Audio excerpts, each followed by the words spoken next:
Sup? Welcome to the Tedeschi Trucks podcast. This is episode number 64, and I am Adam Choit. And of course, I have no affiliation with the band. This is not an official podcast for them or anything.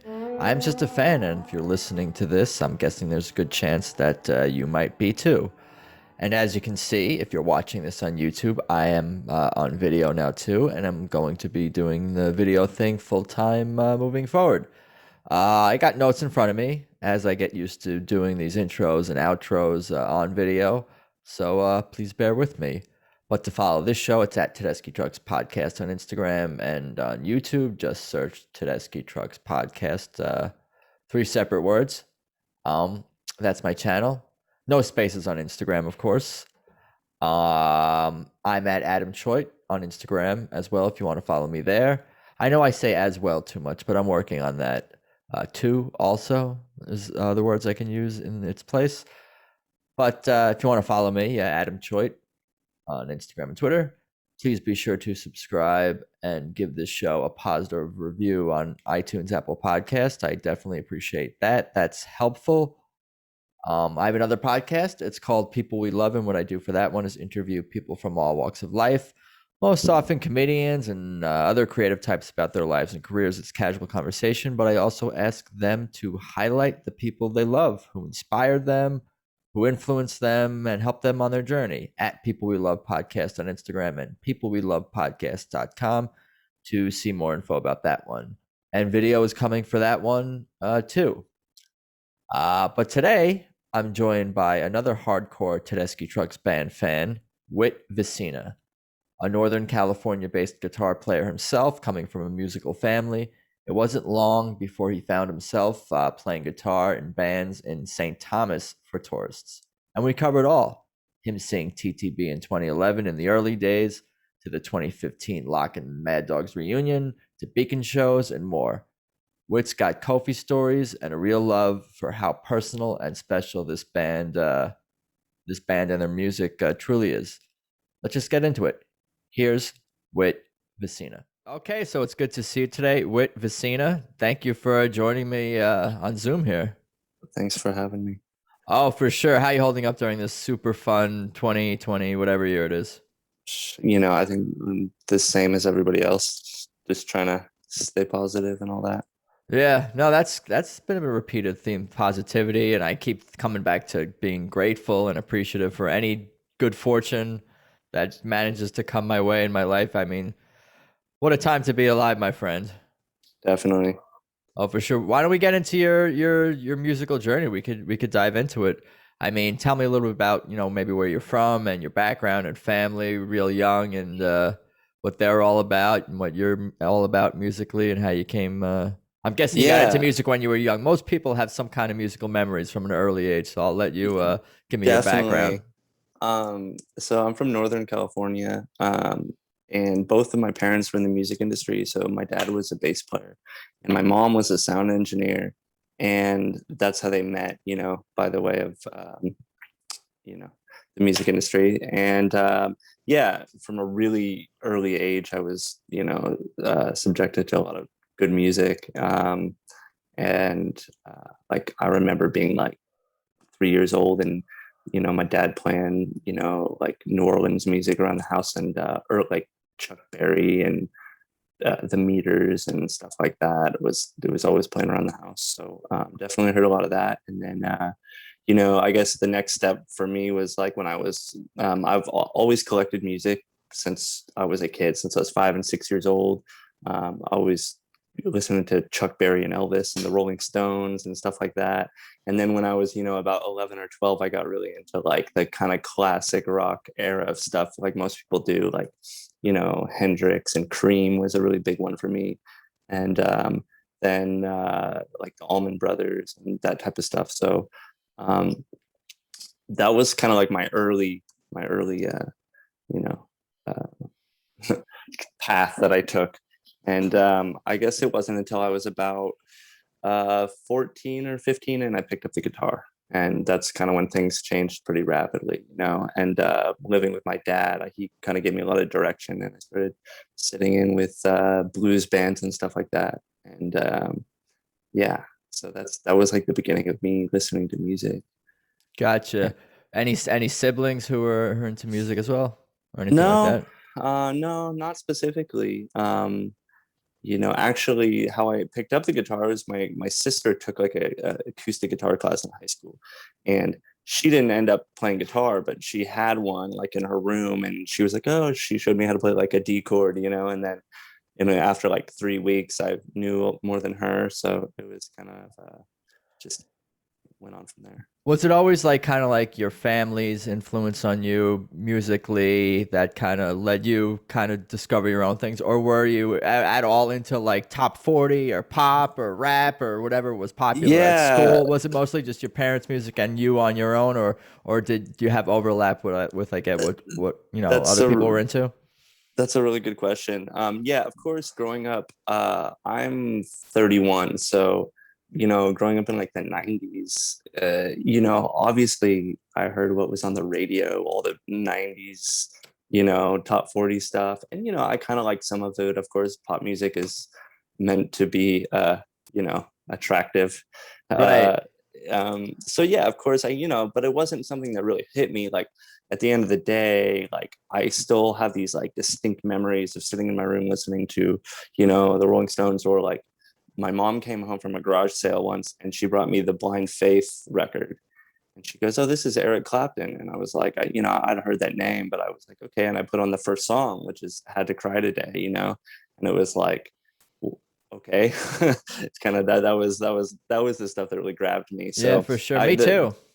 yeah, the top 40 stuff I could, take or leave. Sometimes now I hear some stuff from when I was a kid on the radio, or, in the grocery store or something, and I'll be like, oh, I remember this song. Yeah, and and if you're enjoying it, it's almost like nostalgia to some degree. I mean, if it's a good song is a good song is a good song, but it's maybe something outside of typically what we're into. It sounds like you learned how to play guitar pretty quickly, like because you're like, oh, I picked it up when I was 14, 15. Then I'm sitting with my dad's bands, who's a professional bass player. So it's like, how did you learn? Tell me about like that. That's what I'm always curious about. It's about like how do people get good so fast, whereas I maybe am not in that category. I think, yeah, like exposure, being in the right place at the right time, like you said, and just doing it all the time. I didn't have any other hobbies, and it was like I had already been listening to a lot of like really musical music for a long time, I would say. So, you know, it was just sitting in my room or my garage or whatever all throughout high school, and just, that's pretty much all I did. So I played hours every day, and yeah, and I didn't even consciously do it. I just was doing it because it was fun. And then, after not even 2 years, I was already, playing little jams and little blues gigs and stuff. But yeah, I guess it was kind of a mix of being exposed. You probably have a good ear, is what I'm guessing. You have a good ear, and because you practice for hours, you were able to get some skill and technique down to go with your natural ear, or for Yeah, melody of course. I even. think I think it's a little of both for sure. I think you kind of have to have a little of both, and a little drive, and all of the things to, you know create the pie. Where did your music go from there? Like when you started playing with your dad and jams and all this stuff. I'll let you Yeah, tell me that the journey. then it was just about finding like what I wanted to do, because, after playing blues and really kind of getting that thing down, I wanted to play other stuff. And then I moved to the Caribbean. I lived in St. Thomas in the Virgin Islands for about 6 years.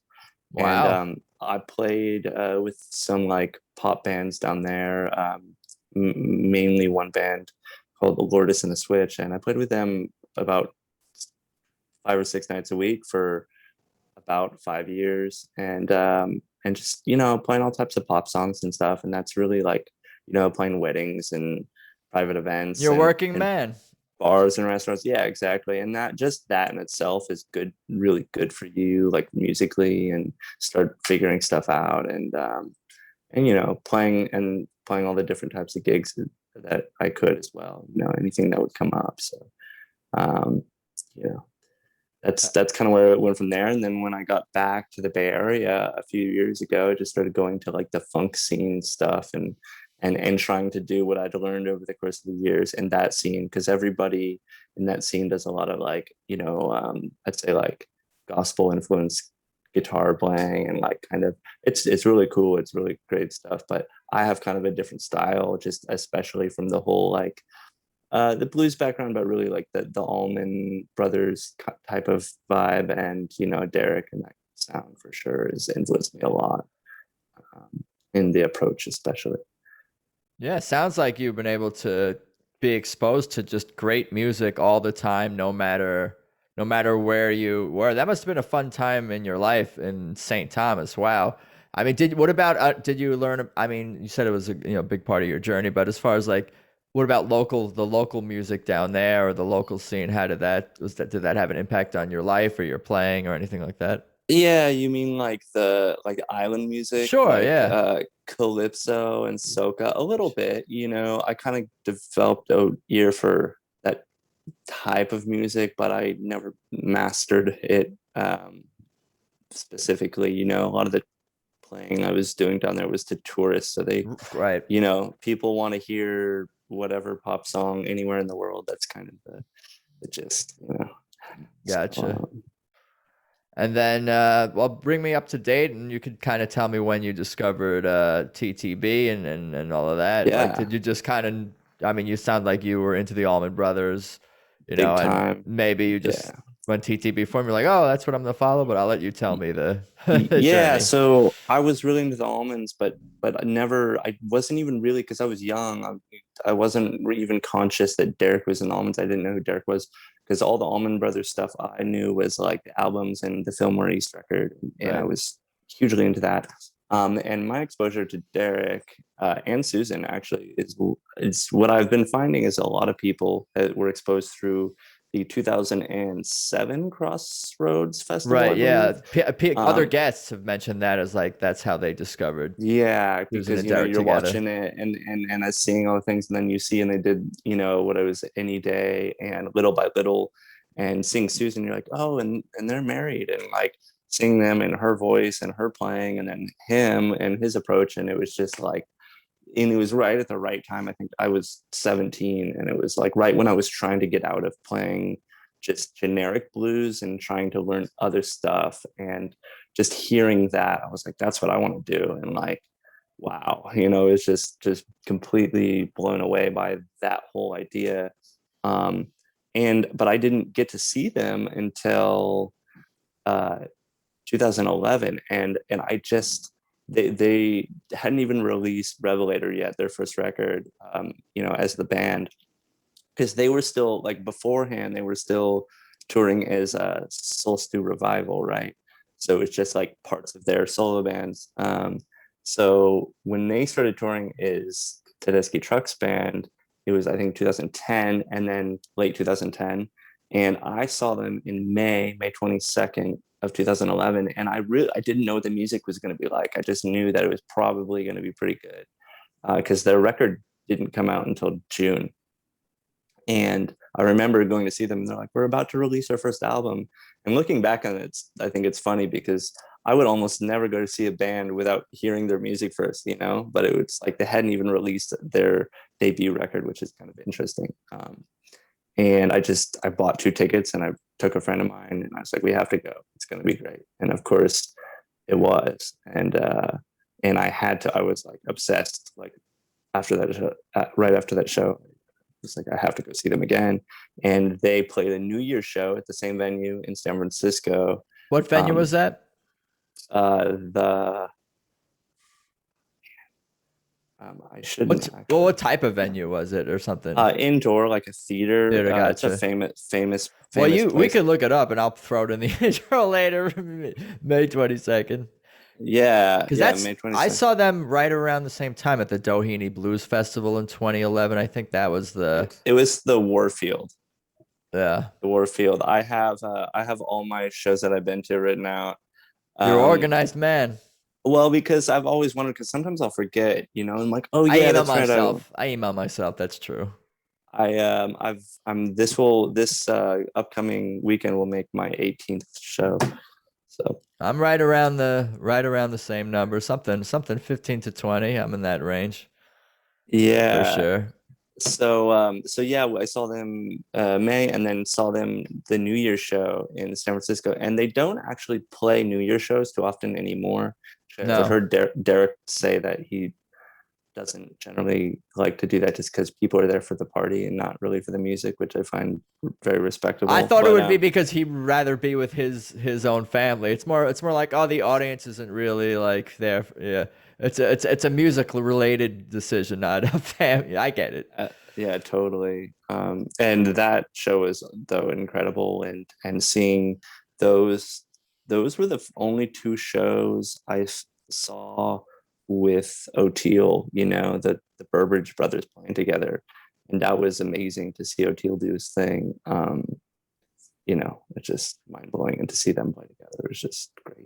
Of course, The that's a chemistry. that yeah. I was gonna say, of course, that you're wearing the T-shirt. I mentioned it before Yeah, we started recording, but yeah, what yeah. what does it say actually below Kofi? It says 1961 to No, I 2019. mean in between his name and Oh, the. it's just a flute. Oh, I thought those were like little letters. Oh, that's Yeah, yeah, awesome. yeah, Sweet. Did you make that or was that on the? yeah. I made some T-shirts over the years, and David Flam, of course, the guest before you, his wife makes T-shirts. We're all crazy, huh? I know, right? And then I made this sticker too because I just put, and actually I had a couple extras and I found them recently, and I got this water bottle, so I was like, I'm just gonna throw it on there. I feel like I've seen other people with that sticker. I think I copied the design. I mean, it's just like a generic sticker, Yeah. but I think I copied the design Or from I've somebody seen else. you I was like, post it on social media or something or like that. I don't maybe, know. yeah, we're getting nerdy over here. Well, we're in the right place. This is the right place for it. He's talking about his water bottle, but by the way, I don't know if I have to cue in the audio people to what the hell's going on over here. But so you saw a couple of early shows and you loved the band and you got to see O'Teal and Kofi and that was awesome. I'll let you continue on with your journey before I started taking us on Yeah, tangents about your merch. yeah, definitely. And then let's see. I mean, I just tried to see them anywhere I could. I was driving across the country and I saw them at Austin City Limits in Texas. And then I saw them on the Black Crows tour where they like double billed. And that was cool. I saw a Beacon show, and then some other, and then I saw them. Okay, and then this is definitely um, relevant. I saw them at the Lockn shows in 2015 when they did the Mad Dogs and Wow, Englishman tribute, that's and special. it is super special. And I knew it was going to be special, and I didn't.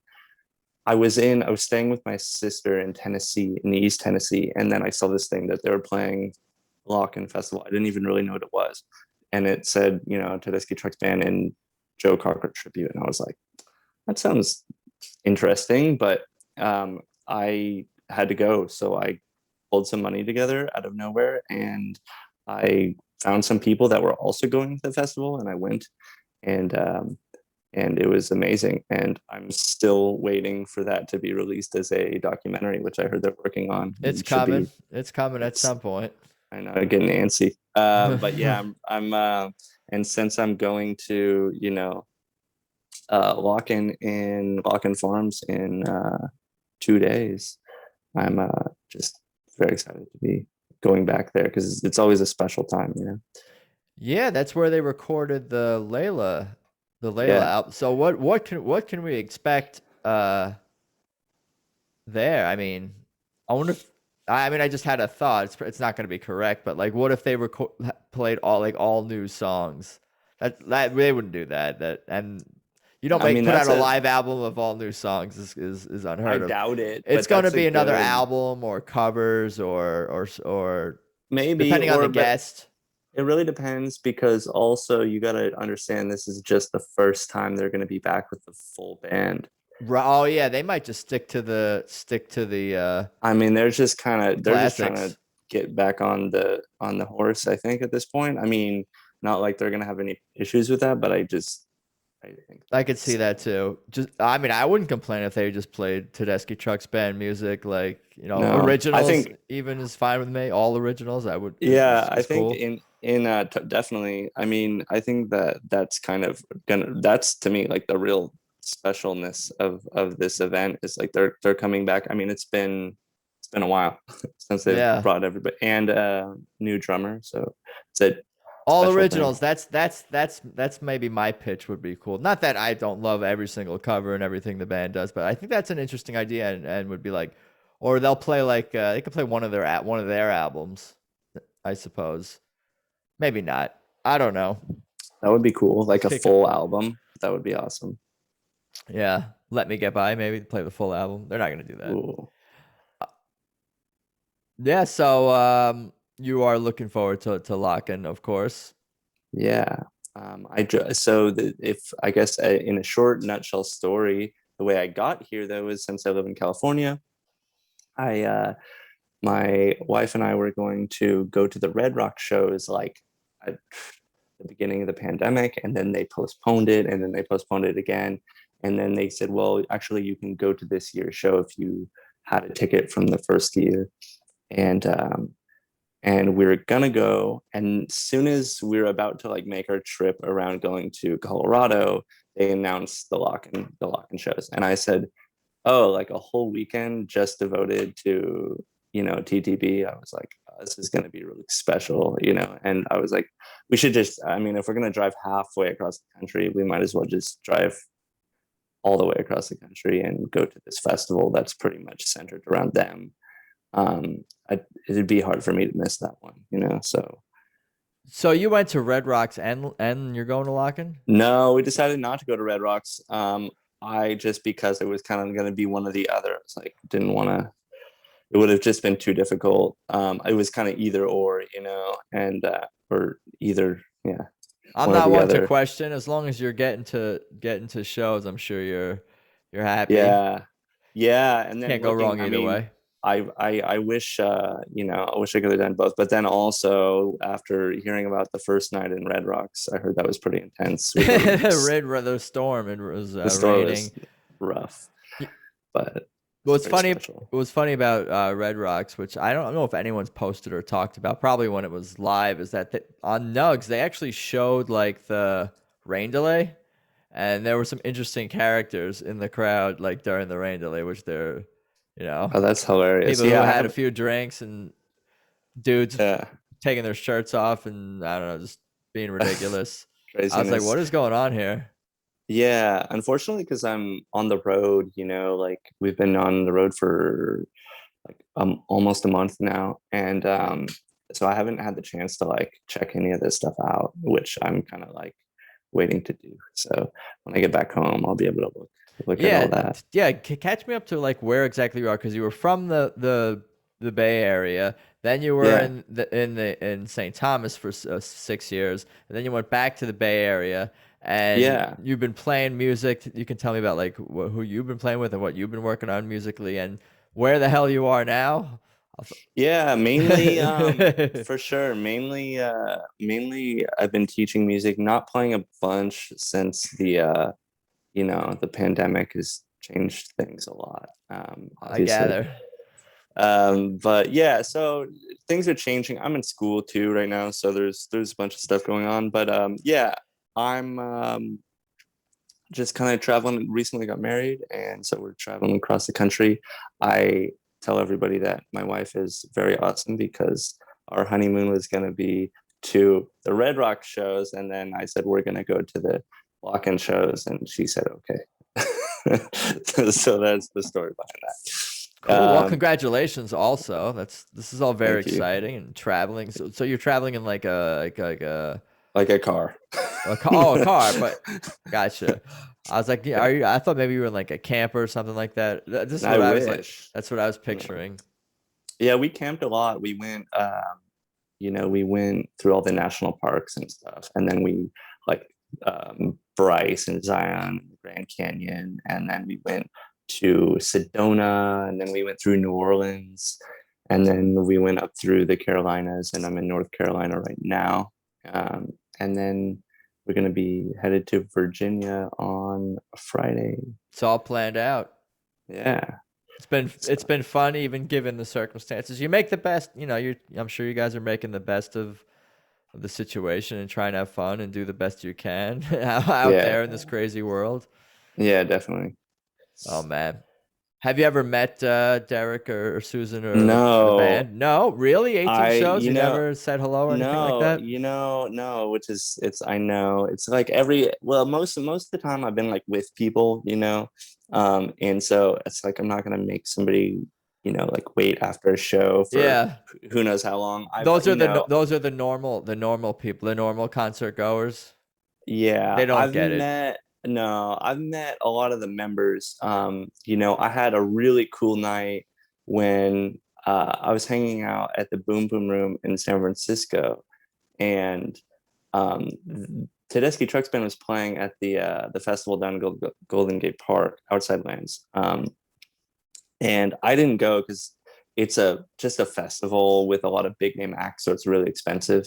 It's like 300 and change a ticket. It's a lot. It's a lot of money, and I was like, I don't want to. Didn't really want to go just for that. So I knew they were playing there though, and I was at the Boom Boom Room watching somebody. I think it was Eddie Roberts, the guitar player from the new Master Sounds, and the whole horn section and Kofi came to the Boom Boom Room. So at the time, it was Maurice Brown and Sandra Sermons and Kebby. I don't Kebby wasn't there. It was just Maurice and Saunders, and then Kofi, and Kofi hung out with us for like a while. My good friend of mine, and we were hanging out with Kofi,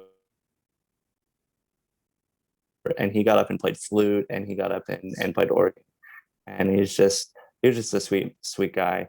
And about a few months later, I was in New York for uh, one of the Beacon shows, and I said, hey, good to see you. From the Boom Boom Room, and he goes, oh, I thought I recognized you, and he sat there and talked to me for about 15 minutes, and he was just all around super nice, engaging guy, and like really genuine, and it was cool to hang out with him for those few times. But yeah, I've met some of the.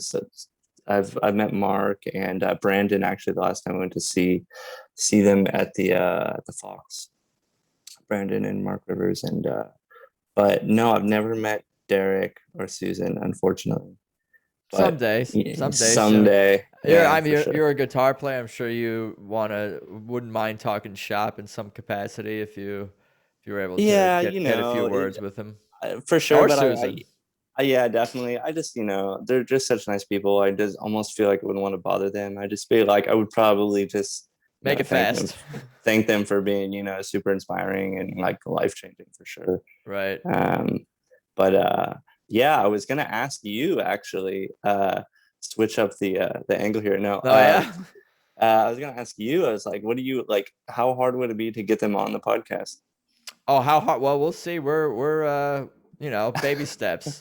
I'm gonna make the Yeah, podcast the best I can, and we'll go from there. yeah, definitely. I was good. Like one of the Bobby T's on here, one of them. We'll get there. I'm gonna get maybe Bob Dylan on here as well. There It's you go. funny because there was like a phone number like on like I was like how to reach Bob Dylan, and then there was like some phone number in New York City. I never called it, but it's like what if you call it and like a dude picks up? That'd be funny. Oh, not to totally go in like a weird order, but one of the coolest parts of this trip that I definitely forgot to mention is we drove through Georgia, and I purposely routed through Macon, so we went to the Big House Museum, the Allman Brothers Museum in That's where I Macon, need to get to.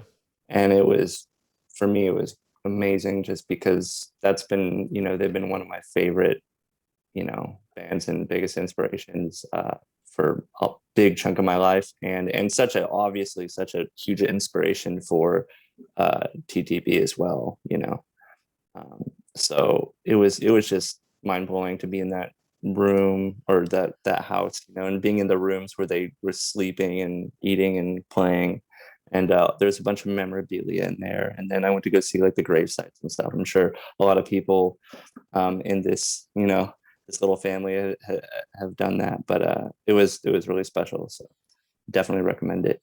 Did those places have like the gravesite or even the big house itself? Did it have like an energy and aura? Like, what does that feel like being in there? I mean, you mind blowing. You did say mind blowing, but like, is there Yeah, more going on in the world than like in the universe than that we can yeah, comprehend? I don't know. And in It's a hard to sense, say because I'm such a fan, and like, I'm like one of those people.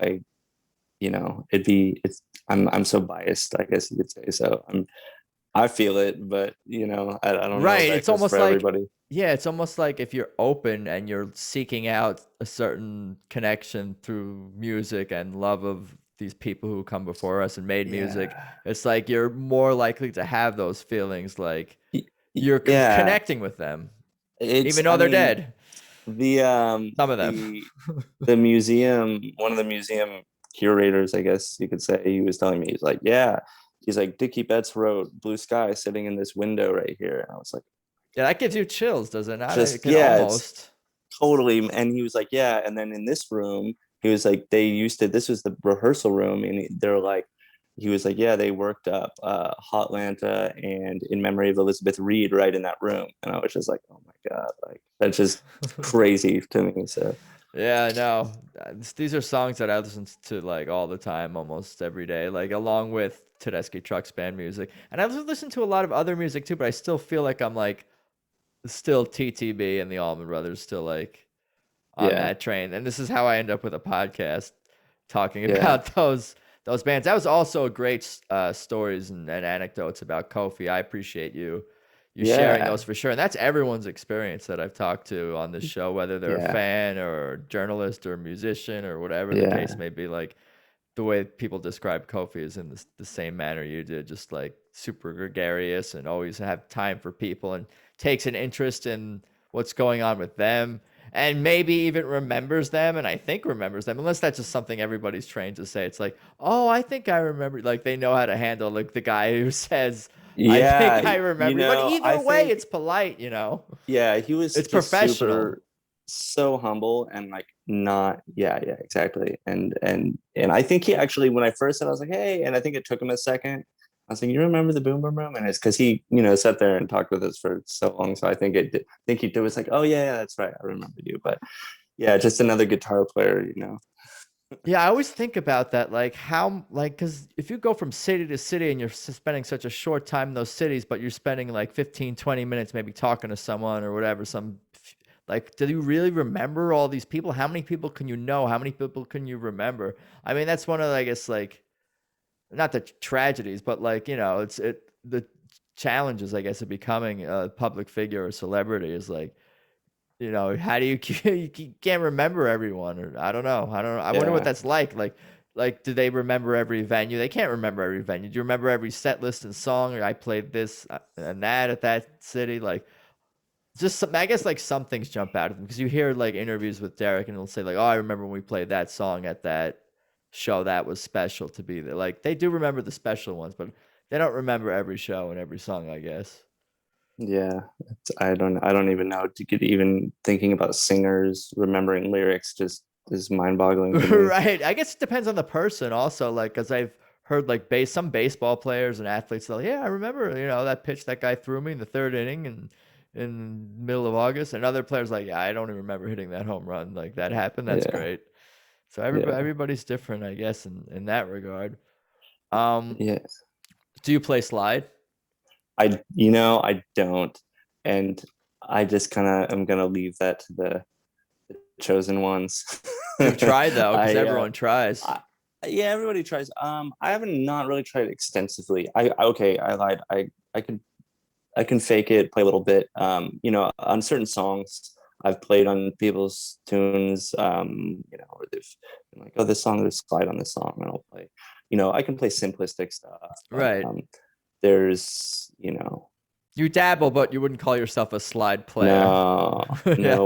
One of my good friends though, he's really dedicated himself. His name's Jules Leahy, and he's recently, in the last, like, always a phenomenal player from the Bay Area, but he's, in the last few years, has really dedicated himself, to really taking up slide, doing it the real way, and he's soaring with that stuff. He just played the national anthem at the I believe the Oakland Coliseum. Wow. Um, yeah, all slide stuff. I'll if you post a video of it, I'll try to get it up on some page, because you'll see the Derek influence, but he's doing his own thing with it. But he's a really talented individual for sure. So Oh, that's cool. What's his name? What's his name again? Jules Leahy.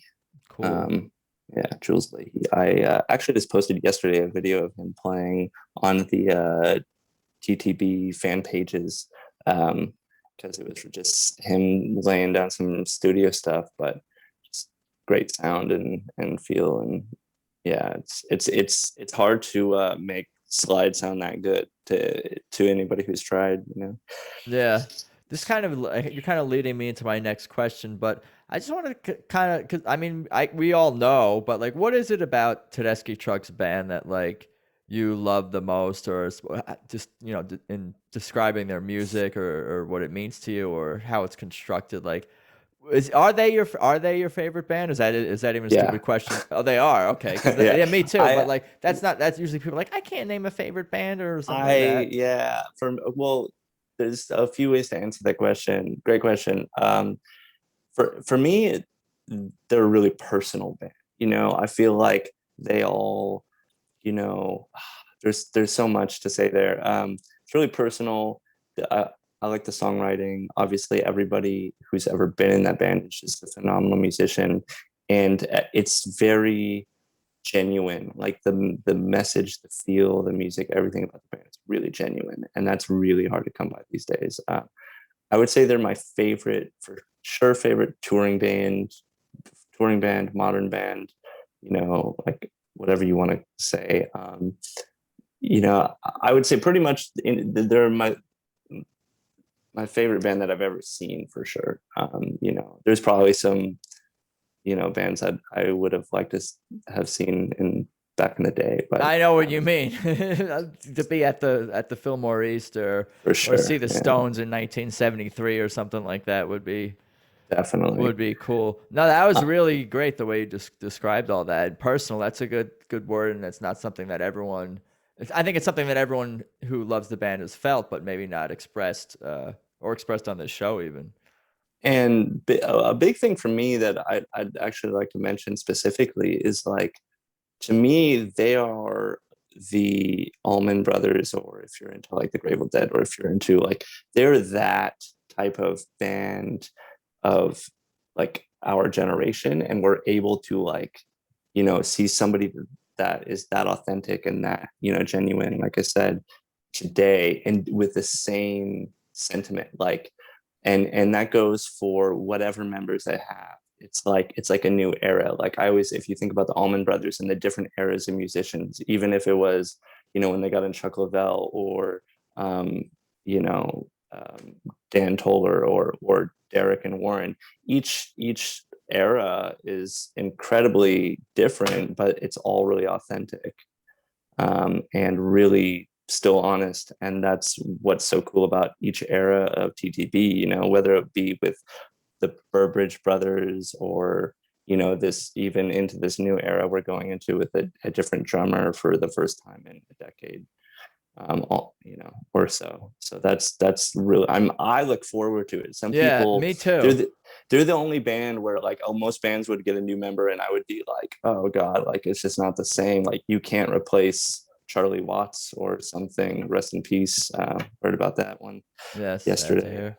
But there's certain people or certain bands where it doesn't work, and I feel like it doesn't take away from them if a new member switches in or out. It's kind of like, oh, let's see what happens here. This could be really cool. And because no matter who Derek and Susan, whoever they pick, or whoever the band as a whole picks, they know what they're doing. So Yeah, ultimate trust. I have ultimate trust in Susan, and ultimate trust in Derek as well, for sure. Like, to just hire the right people, incorporate the right people, make the music work, and bring it to a high level, to the point where I can't even really explain it in words. Like, anyway, musically, or in terms of like how it makes you feel. And that was really well said, what you were saying. before about, you know, them being an authentic band. And like I love all their songs. Like I feel like I love all their songs and everything they do. So it's like I think maybe because they have such an unconditional love for music itself, like I have sort of an unconditional love for them, and like that's what makes the connection between like bands like and their fans like, you know, that much stronger. I think when you see how much the band cares about the music. I'm actually reading Alan Paul's book right now, finally getting through it, going through it, the One Way Out, about the Allman Brothers, and just these dudes cared so much about the music. Like nothing could really, you know. Eventually, I haven't gotten to the dark, some of the darker stuff yet, but like, you know, it was always all about the music, you know, for the most part. Prioritizing the music was the goal, is the Yeah. goal. Yeah. I feel like with them, with TTB, there's no hiding. Like it's all just meant, it's just all about the music. And you know, I love all the covers they play, all the deep cuts, and I love all their songs. So there's nothing that they're doing for show, you know. And no song is the same night to night, you know. It's always different, and they're always, you know, changing things up all the time. And that's and but it's always good. I've never heard them like on an off night. I've seen like little quirks happen on stage, or Sure. you know, the missing things, but that's part of the fun, you know. Yeah, for It's sure. I feel like they would probably say, by the band standards, or by members of the band standards, they'd be like, "Oh, we had an off night, maybe whatever here and there." But like, I wouldn't be able to pick out which show that was. And if you handed me a tape of that show, I would probably be like, "All right, this is the show I'm going to be into for the next, like, you know, X amount of weeks yeah. I'm and forever." But I come back to everything and all these shows on archive.org. I'm like, let me listen to 2011. I'm going to listen to something from 2018. Let me listen to the oh last yeah, recent ones that are up there. Like, there's, because yeah. the blessed tapers out there who record the shows. Like, I'm lucky to be able to dive through all these years that you were describing earlier. Yeah, in fact, if you really want to dive in, my first two shows, the first one, actually the 522 11, is just a great show. They did an encore, like a third on. It was really a third encore, I believe, and it was. I mean, they just kept coming back out. Like, and the last tune they did was "Just Kiss My Baby," like the Meters tune, and it was just monstrous. And I was front row for that, and it was just it's a unforgettable memory for sure. Yeah, Um, making memories at every show that has moments and images and sounds that stick with you. The magic, my friend, the magic of music, the magic of TTB. That's real magic. Like the feeling that music brings, so to speak. mhm. Like that's magic. Not a dude who like does like a sleight of hand thing, makes a rabbit disappear. Unless he's really doing it, then like I guess that's magic. The rabbit's really in another dimension. But does the rabbit ever really disappear if it's just I'm taking this to we don't want to go. This is not where we want to go. We want to keep it on TTB. Is there anything else we need to cover or you want to talk about? I'll kind of give you the floor for that, and then we could get into plugs, promotions, anything else in No, that regard. that's about it. I'm just looking forward to these shows. I'm excited to see how it's gonna go. Still praying for good weather. The weather, we're checking the weather here is crazy. It's completely manic. It's just like it's gonna Oh yeah, rain. there's storms, Check it an hour hurricanes later, going and then by. it's sunny, and then it's yeah, it's crazy. So you know, it's Arlington, Virginia is kind of known for just being um, unruly sometimes with the weather. So yeah, I'm just looking forward towards those two shows, or 3 days, two shows, and you know, hopefully it's going to be as good as I'm expecting it to be, It which always is. will Has it be. ever not been? This was like David Flam says that this one was the best one. The latest one is the best one, and I think a lot of people feel that way, and I feel that way. Even with a smaller lineup or bad weather, or whatever the case may be, I do hope the show happens for you, and if it does, um, it's going to be awesome and it's going to be special because I think that's a fair expectation for Lockn, and I think the band knows that, given the history with the Trey album, or and doing Layla and 2015 with Mad Dogs, and if I forget what other years they went, but I'm sure it was special off the top of my head. But Yeah, you will have fun. definitely. Cool. Any other plugs, promotions you want to tell people where they can follow you, or direct anyone anywhere? Or you're all No, set? I don't have any personal, band pages or anything like that. I'm just kind of You're a guy. I'm just a guy. Yeah, That's cool. truly. That's good. That's the best thing to be sometimes, or all the time. I don't know what I'm saying, but thank you. I really do appreciate the time and the stories, and I can tell that you love music and you love TTB, and I'm glad Yeah, we connected for sure. definitely. Thank you so much. Oh, you got it. Have a good day. So there you go. Episode 64 with Whitt Vicena. That was fun. I really appreciate Whit taking the time. And yes, I recorded these intros and outros after Lockn and recorded the interview before Lockn, but I have heard firsthand from him that Lockn was awesome with Tedeschi Trucks Band performing there, of course, with the full band for the first time in quite some time. And just listening to the show a little bit, those shows on archive.org, I concur that it was a great show. TTB did great at Lockn, and maybe I'll put out another podcast episode soon enough, talking more in depth about those couple of shows. Either way, I'm sure I'll talk to Whitt Vicena again, and I again thank him. Anyway, for now, hope everyone is doing okay out there. Please check out Tedeschi Trucks Podcast on Instagram. That's at Tedeschi Trucks Podcast. And of course, remember to tap subscribe or follow on iTunes, Spotify, via whichever way you listen to this show. Positive reviews on iTunes, Apple Podcasts are appreciated. Tedeschi Trucks Podcast is the YouTube channel. I'm on Instagram and Twitter at Adam Choit. TTB themselves, you can find them at TedeschiTrucksBand.com. I have another podcast called People We Love. Check that out. PeopleWeLovePodcast.com, at People We Love Podcast on Instagram. I think, is that all I got here? I think that's pretty much it. I appreciate you guys listening. I'm looking forward to the Beacon shows coming up. More on that. More on everything to come. I'm trying over here. But thank you again, everybody. And let's talk soon. Later.